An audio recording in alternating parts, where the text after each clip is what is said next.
Hey guys, welcome to the block preview for the rep drops initial block. So rep drops is a cool protocol that I think isn't very utilized in sort of wider powerlifting.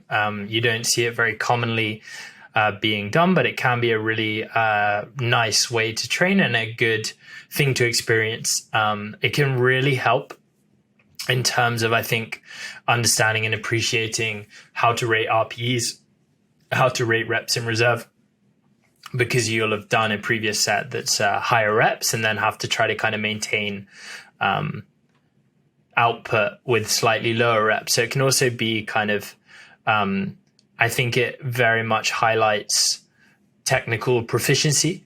If your technique is solid and you rate the top set RPE well, you should be able to do the back off sets, although towards the end of the block, it can get extremely tough.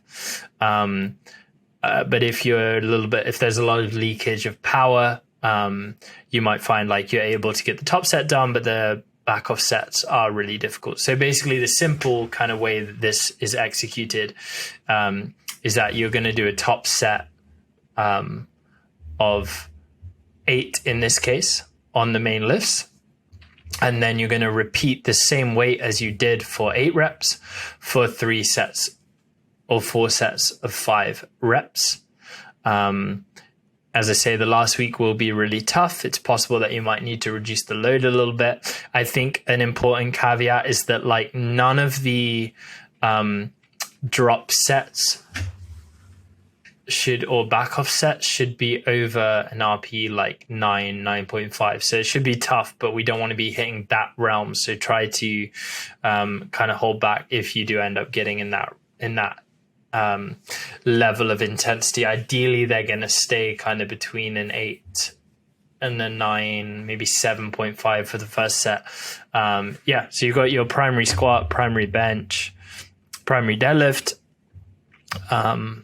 touch and go bench, obviously some assistance work in there, high bar squat, tempo bench, RDLs, and flat dumbbell bench. And all of them have some form of rep drop. So just the important thing is that we have to put a percentage or an RPE in for the back off sets, but you can basically ignore the percentage and you're going to try and use the exact same weight as you did for the top set on the drop sets. And as I say, the last week of this block is going to be very challenging.